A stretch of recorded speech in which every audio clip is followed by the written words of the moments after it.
Hi everyone, this week is Pinchas. Moshe Drelich beseeches God for a new leader for the Jewish people, as he will not be able to join the Jewish people as they go to enter Eretz Yisrael.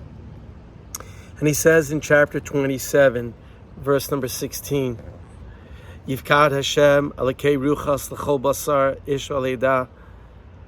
And Moshe Rabbeinu says, God of all breath, God of the spirits, of all flesh, appoint a man over the congregation. Rashi, in order to help us understand this expression, alakei ruchot, the God of breath, the God of spirit, Moshe is referring to God's attribute of understanding each and every individual as unique as they are, and to relate to them as such. The success of Jewish leadership is to understand that the community is made up of many types of individuals, and an effective leader is someone who can relate to each one in their own unique way. This is called social and emotional intelligence. I saw this in Rabbi Dr. Mordechai Schiffman's book called Psyched for Torah. He said, how does one create this social and emotional intelligence? How do they cultivate it?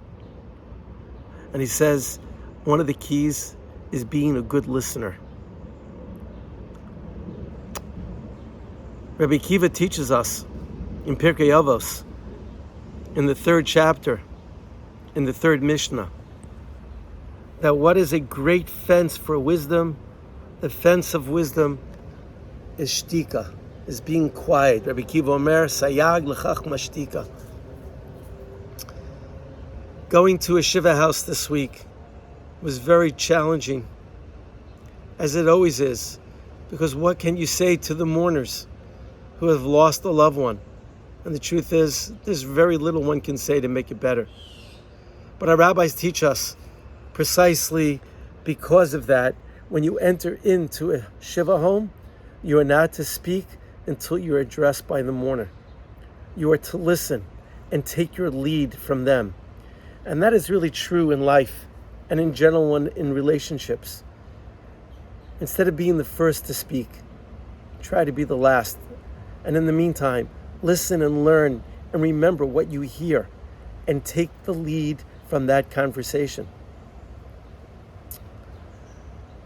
That was what Moshe Rabbeinu wanted in a Jewish leader.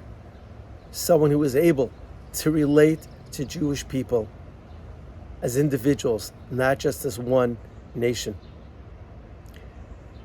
A dear friend of mine, Duvi Cooper, always taught me that you never learn by speaking, but only by listening. I've noticed that many of the smart people that I know in my life, often at meetings, will be the last to speak and share their opinion. They often would like to hear what other people have to say. And I've taken note, and I've tried to incorporate that in my life. Anyway, as we move on and get ready for Shabbat, Parshas Pinchas,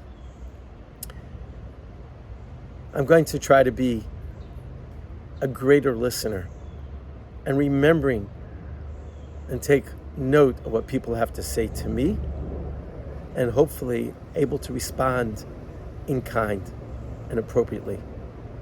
If you like what you hear, please pass it on. Shabbat Shalom.